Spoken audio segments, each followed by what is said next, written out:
Kamu punya duit 2 jutaan, terus nyari HP yang paling maksimal dari sisi spesifikasi? Mungkin iya Redmi 10 ini pilihannya, tapi apakah experience-nya bagus? Oke, jadi Xiaomi di iklannya bilang kalau Redmi 10 ini bawa 10 keunggulan yang bikin HP ini jadi smartphone terbaik di kelas entry, atau mereka menyebut HP ini jadi standar baru di entry level. Apa iya? Nah, ngomongin desainnya, di keunggulan yang pertama, Xiaomi bilang kalau 3D curve desainnya ini jadi keunggulan. Tapi di kelas harganya, desain 3D curve mah udah biasa. Dari gambaran atau video emang kelihatan mewah karena setup kameranya mirip sama desain HP mid atau flagship mereka. Tapi kamera framenya ini tebel banget loh. Kalau nggak dipakein case, dijamin cepat gores deh. Apalagi pas ditaruh di atas meja. Jadi nggak balance gitu. HP ini bukan yang paling tipis atau paling ringan. Bobotnya 181 gram.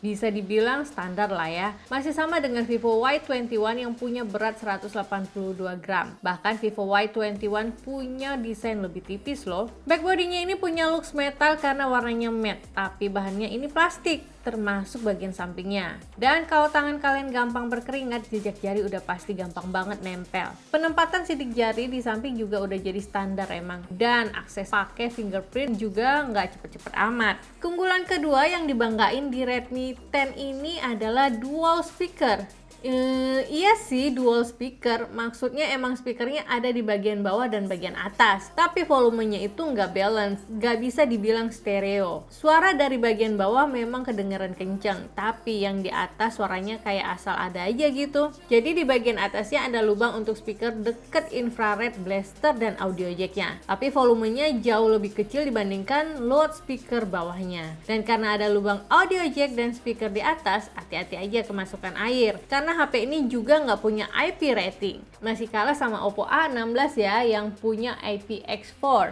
Oke, sekarang kita ngomongin kamera utamanya yang 50 megapiksel. Ini aku setuju sih kalau HP entry level sekarang udah wajib punya setup kamera high res. Karena teknologinya kan udah lumayan lama ya. Nah, bisa dibilang Redmi 10 ini jadi yang pertama bawa kamera high-res di harga 2 jutaan. Resolusinya memang tinggi sih, tapi kualitasnya B aja. Ini hasil fotonya dengan pembesaran 100%. Nggak begitu tajam kan? Dan biasanya mode foto yang dipakai ya mode auto. Nah, dengan mode autonya, foto yang di-capture punya resolusi 13 megapiksel. Hasilnya nggak jauh beda kalau dilihat di feed layar yang sama. Jadi buat keren-kerenan oke lah ya punya HP kamera 50 megapiksel, tapi nggak bisa ngarepin hasil yang tajam banget di resolusi yang gede. Yang lumayan kepake sih ada di lensa ultrawide-nya. Lumayan lah, bisa capture area yang jauh lebih luas dibandingkan mode autonya.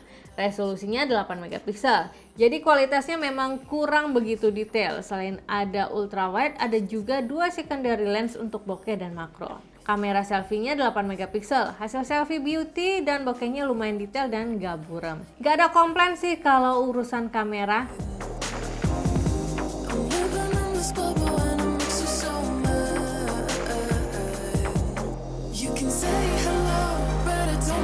Dua hal yang sebenarnya Mbak Gadget setuju banget kalau ini mesti jadi standar baru di smartphone entry level. Yang pertama adalah performa. Pilihan chipset MediaTek memang udah jadi pilihan terbaik kalau ngelihat dari price per performance. Tapi chipset yang dipakai di sini bukan termasuk entry level chipset, malah termasuk mid range chipset yaitu MediaTek Helio G80A. Di harga 2 jutaan kebanyakan masih pakai P35 atau mentok di G70 atau G80. Tapi Redmi 10 ini bawa chipset G88 plus fitur extended RAM 2GB. Bisa jadi tren baru untuk smartphone entry level di harga 2 jutaan.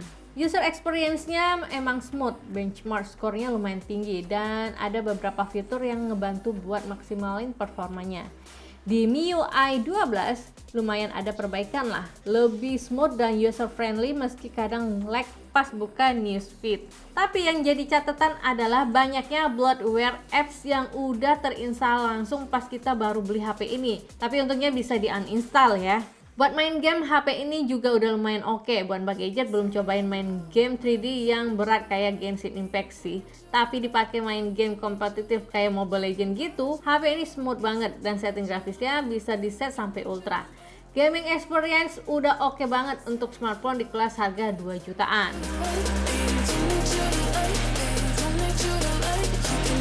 Bukan yang pertama, memang Xiaomi menghadirkan layar Full HD di harga 2 jutaan. Tapi di Redmi 10 ini, experience display dimanjain sama layar Full HD dan refresh rate layar hingga 90Hz. Perbedaannya emang nggak begitu signifikan sih antara 60 dan 90Hz. Tapi buat spesifikasi di atas kertas, punya HP dengan layar Full HD Plus dan refresh rate 90Hz udah oke banget, meskipun panel layarnya masih IPS. Baterai 5000 mAh emang udah jadi standar kebanyakan HP di range harga 2 jutaan ya. Tapi yang oke di Redmi 10 ini sebenarnya ada di chargernya. Kapasitas charger bawaannya 22,5 watt. Jauh lebih besar dari kebanyakan HP 2 jutaan yang biasanya mentok di 18 watt saja. Pas Mbak Gadget coba main Mobile Legends satu game sekitar 16 menitan, baterai berkurang 7% saja. Untuk chargingnya, mengisi full dayanya dari 0 hingga 100% butuh waktu sekitar 140 menit. Overall, di harga 2 juta, di atas kertas emang Redmi 10 ini bisa jadi pilihan terbaik.